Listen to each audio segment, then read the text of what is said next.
Hi, before I get started into my video today, I wanted to tell you a little bit about a friend of mine. Her name is Sophia. Her channel is Sophia 360. Now, she has the same passion for cooking that I do. Although she does not speak a lot of English, most of her videos are done in Spanish. I think you're still going to enjoy it. She does fashion, she vlogs, she does all types of cooking, healthy cooking, and she does makeup. I think you're really going to enjoy her channel. So stop by, subscribe, and like her videos. I guarantee you won't be disappointed.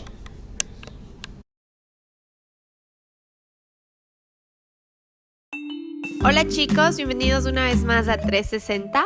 Hoy día les voy a llevar conmigo y les voy a enseñar lo que como en un día, especialmente opciones flexi veganas y saludables para comer afuera de casa.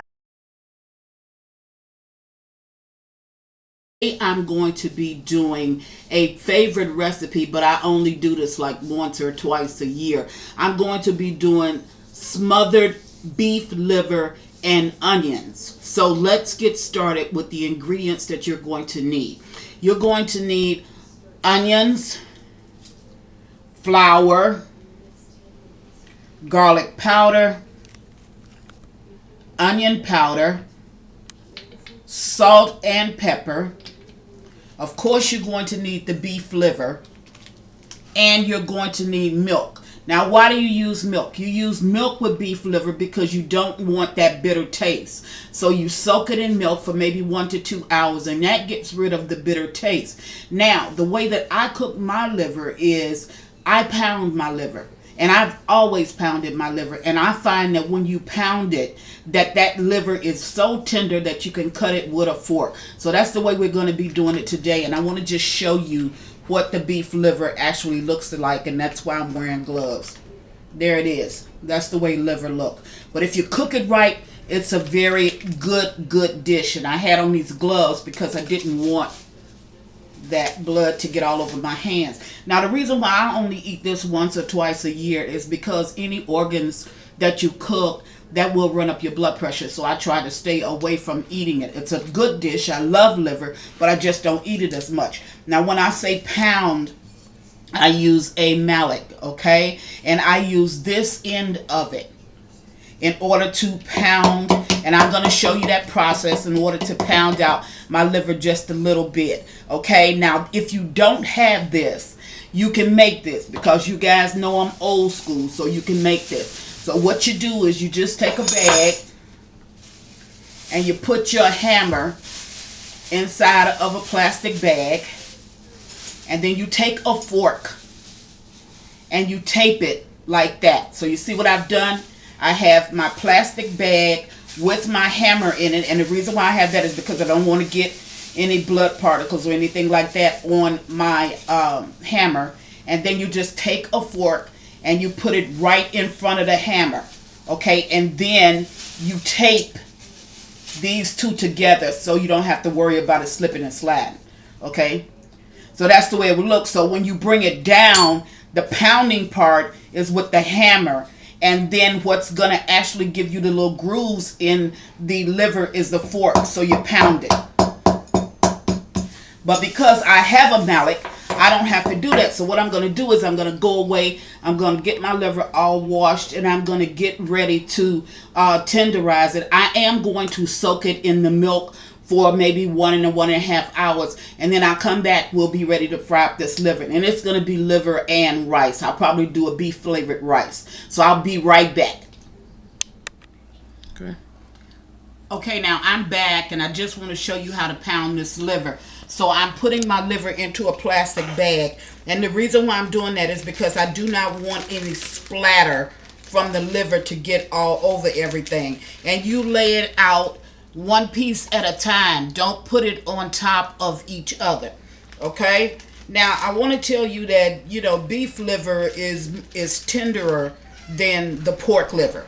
So that's why I use beef liver. And if you go with calf's liver, which is the baby, of the liver, that's going to be even more tenderer. So I'm just going to show you how to actually pound this. And remember, when you pound it, you're going to get a good tender piece of meat as opposed to not pounding it. Now I've sealed this up and I've left just a little hole so it can breathe right there, so it will not bubble or it will not fill up with air on the inside. So I'm going to take this part of my mallet with the little grooves in it and I'm just going to pound. Now I'm not getting splatter all over everything in my kitchen.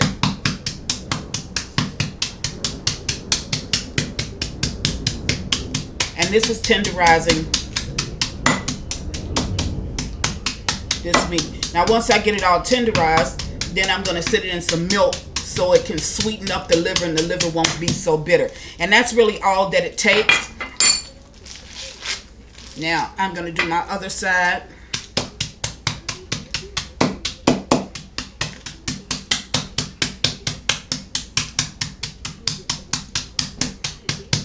And that's all that you need to do. Now, like I told you, if you don't have a mallet, this is done. So I'm going to move that over. And here is my homemade gadget. Okay? So I'm going to seal this up, all except for the end. I have my hammer, wrapped it in plastic, then I taped it to my fork. Okay? Then I'm going to hold the fork, even though I have it taped. And I'm just going to do the same thing.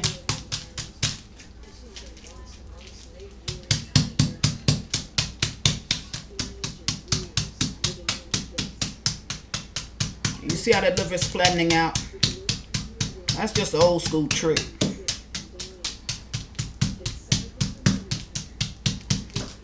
And we old school cooks, you know we can pull a rabbit out of a hat.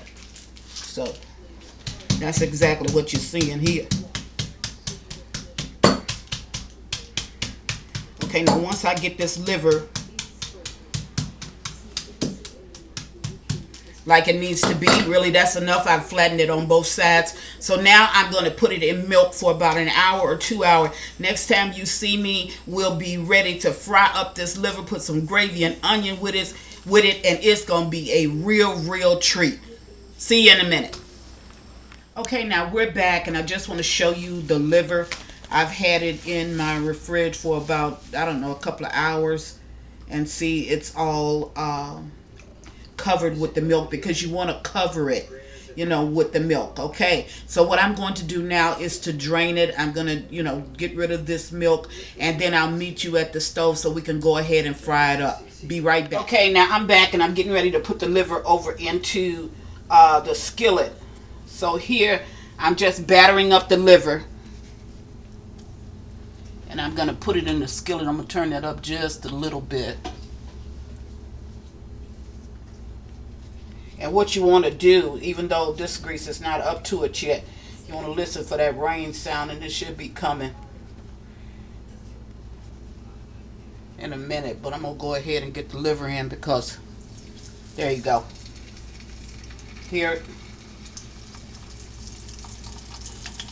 Now that's what you want. Now I want to tell you something about this cooking oil that I have in this skillet. This is the cooking oil. Some of it is the cooking oil that I fried that chicken in. It's old cooking oil. It's not new cooking oil. Okay, and all we want is about 10 minutes worth of fry on this liver. So we want, because we're going to smother this in gravy and onions. So what we want to do is to crust it on one side, and then we're going to crust it on the other side. I'm using this because I didn't want to get all that gook all over my hands in the beginning. And I'm going to get me a dish rag, and I'm going to clean up this little bit of mess that I have right here. But over in this pot, I want you to see it. This is also used cooking oil. Okay, so what I'm going to do in this pot, because I need a big pot because I'm frying quite a bit of liver. So what I want to do in this pot over here is I want to start my onions to saute. So I've already thin sliced my onions. See how I've sliced them? Just cut them in half and then chop them down. And I'm going to put them over here in this pot. and I'm going to allow them to saute up. Once they saute up, I'm going to take them out, put them back into this skillet. I'm sorry, put them back into this bowl. And when I put them back into the bowl, then I'm going to start to add my liver to this pot, because this is the bigger pot. So I'm going to put my liver in there so I can get ready to smother it. So when I get ready to flip this over, I'm going to be right back. Keep in mind, I told you, don't throw away your used cooking oil when it's with chicken and pork chops. The only thing that used cooking oil is going to do is to add more flavor to whatever it is that you're doing. So now I'm doing liver, so that cooking oil is going to have a chickeny, pork choppy type taste to it. So it's just going to add a little bit more flavor. Not enough to damage the flavor of the liver, but it's going to add a little bit more flavor so that this will be really a good meal. So when I get ready to flip this, I'll bring you right back. Be right back. Okay, now I'm back, and I'm going to flip this for the first time. So I'm just going to turn it over. And you see how you're getting that crusty coat on it? That's exactly what I wanted. I'm only going to cook it for 5 minutes on this side as well, because it's going to do most of its cooking when I get ready to smother it. But all I want to do is to just get a lightweight crust on it. And what happens is all of these little granules that you see down there, it goes to make your gravy even that much better. So what I'm going to do is to see all of that. It'll make your gravy even that much better. So what I'm going to do is I'll allow this to cook on 5 minutes on this side. Then I'll just go ahead and put in the next batch. Now I may bring you back, may not, before I put in as soon as I get ready to take this out. But I have quite a bit to fry, so I want to go ahead and get it all fried up so we can move to the next step. Now over in this pot, this is where the onions are. Remember, I put the onions over in here. So I'm just going to stir them. I did add some salt and some pepper to it. So I'm going to stir these, and I want them to get limp. Not necessarily to caramelize. That's not what I'm looking for. I'm just looking for them to get limp, because I do want to have, when I do eat my liver, I do want that crunch, and I do want a taste of the onions. I want to taste them, not just see them and then they be mushy. So I'm going to stir this and allow this to just get just a little bit more limp, and then I will take them out and start to put in the liver. So I'll be back in a minute. Be right back. Okay, now I'm back, and I'm taking this liver out of the skillet, and as you can see, I've already taken my onions out. I have a little bit of the flour on my hand, but I just wanted to show you. This is all of the limpness that I wanted for my onions, so they're ready, so I can add them back to the skillet. And I'm taking the these pieces of liver out. And like I say, I do have something on my hand, some flour on my hands over here. And I'm just putting it into my bigger pot in the back, because this will hold all of the liver as well as the onions. Now I want to show you, when you get little pieces like that, don't throw that away, because when you're cooking liver, that's good for your gravy. That makes really good gravy. So we're going to put it right over into the pot that we have the other liver already in. Any of these little granules, if you can get them up if you can get them up. See? But do not throw them away. Take them and just add them to your pot, or leave them in if you're going to use the same skillet and you're not frying a large amount of liver. This piece is not done yet, so that's why I went ahead and just left that in. And then you can just keep on adding your other pieces. And like I told you, this is used cooking oil. And when you're frying liver, used cooking oil is the better cooking oil to use. Whether it has, bacon, it's been left over from bacon, or it's been left over from pork chops or chicken. So I'm going to go ahead and get all of this liver fried up. And once I get it fried up, then I'm going to bring you back and I'm going to show you the next step. So this is not a long process, but keep in mind, listen to that sound. You always want to look for that rain sound whenever you're frying. That lets you know that you're not frying too fast. Because if you fry too fast, you're just going to have a kitchen full of smoke and a skillet full of burnt up food. So, and nothing's going to be done. So, you don't want that. So, just listen for that rain sound. That's your clue to let you know that you have the right temperature. Okay, so I'm going to go ahead and put this piece in. And when I finish, I get all of this finished, I'll bring you right back. Be right back. Okay, I brought you back real quick because I want to show you this. Okay, this is the flour that I am doing the liver in, and this is seasoned flour. So I'm going to take 2 heaping teaspoons full of that flour, and I put it into a 1/3 cup of water, and I'm going to add to that 1/3 of carnation milk. Now, the reason why I use carnation milk is, as I told you, carnation milk helps to smooth out that gravy, and you don't have that watery taste. You'll have a richer taste to your gravy. Now, I'm going to mix this up and keep this sitting on the side, because this is what's going to make my gravy when I get to that point. So I'm just going to keep this sitting on the side, and I just want to show you, you make your liver gravy pretty much the same way that you do your pork chop and your chicken gravy. It's just a different food or meat that you're actually using. So all of these lumps, they're going to disintegrate into the bottom. That's why I'm doing it now. And I'm going to continue to cook the liver. As you can see, all the pieces are ready to come out except for this one over here in the corner. And I'll leave it in. So I'm going to take this out and keep on adding liver, and I'll bring you back when I get done. Be right back. Okay, now I'm back, and I'm taking out the last piece of this liver now that has been fried up. And as you can see, there is a lot. Well, I've really cooked a lot of liver, but there is a lot of granules that you see down in the skillet. So now the reason why I brought you back is because I'm getting ready to make the gravy. Now, I can't make my gravy in here because I got it 2-packed with liver. So I'm going to make it in this skillet. You see a little bit of grease in the bottom.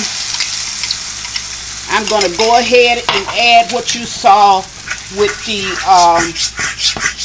when I mixed up the water and stuff, when I mixed up the water and the flour.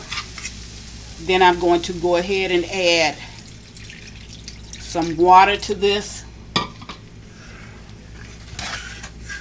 And what's going to happen is this is going to start to boil, and it's going to reduce down.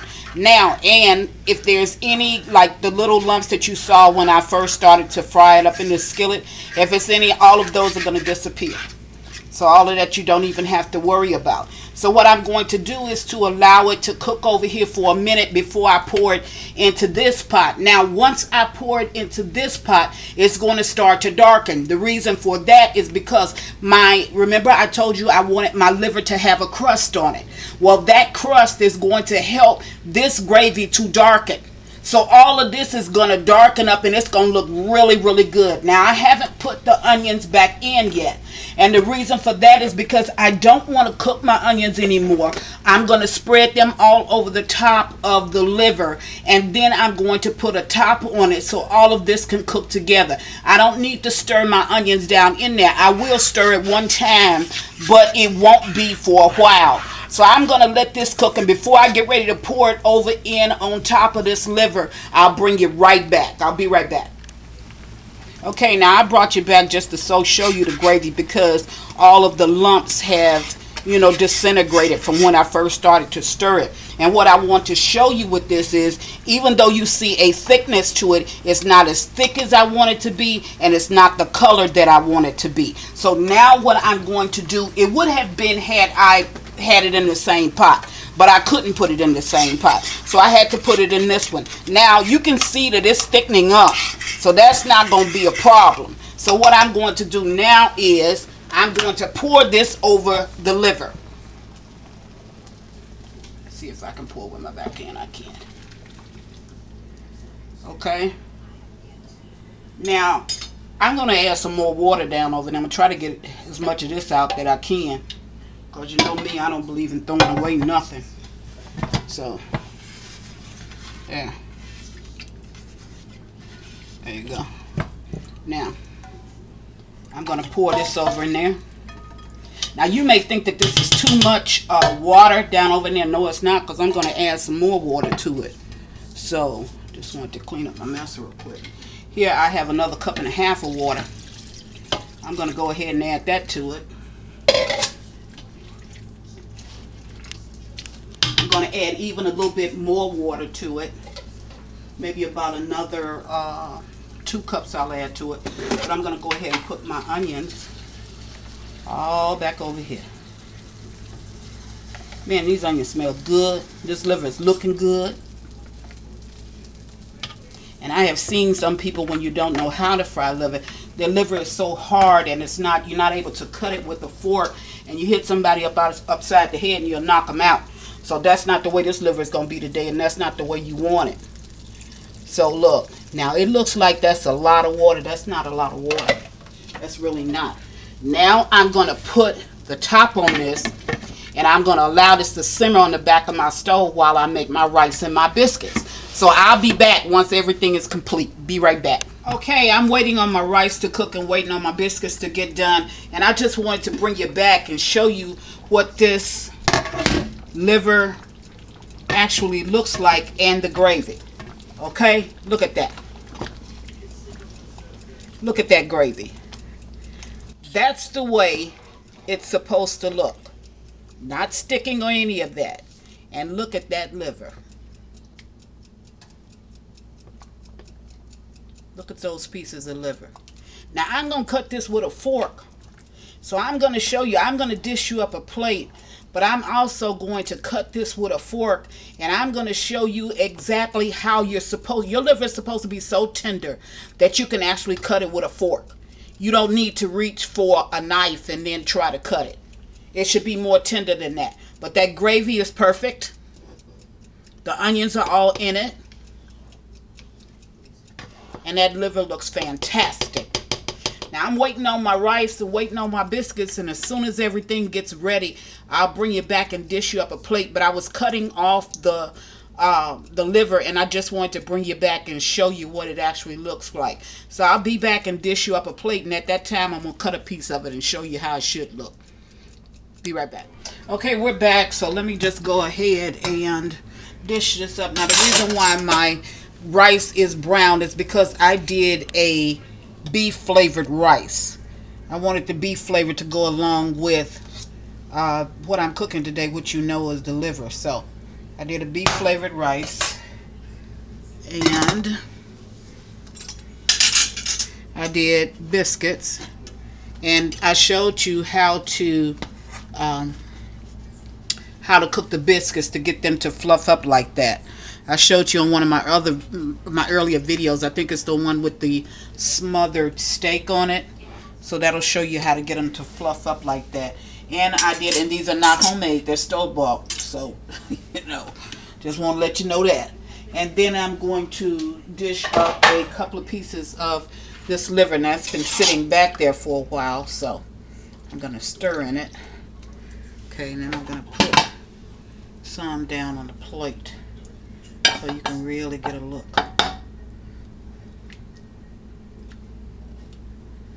This liver really looks good.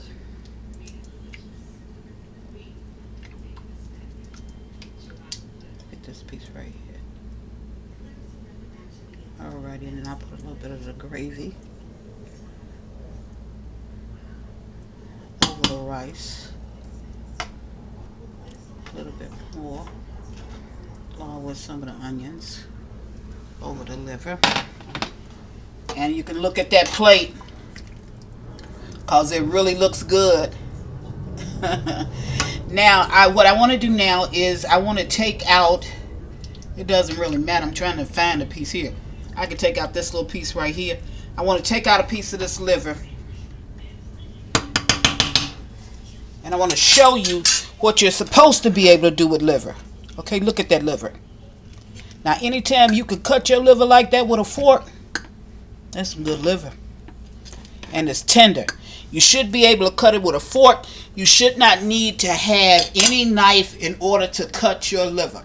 So that's what Chris is cooking today. She's making liver with gravy and onions, biscuits, and she's making beef flavored rice. I want to thank you for watching Chris Cook for You Too. I know you're going to really enjoy this. So don't forget to check out Sophia. And as always, thank you again for watching Chris Cook for You Too. Bye.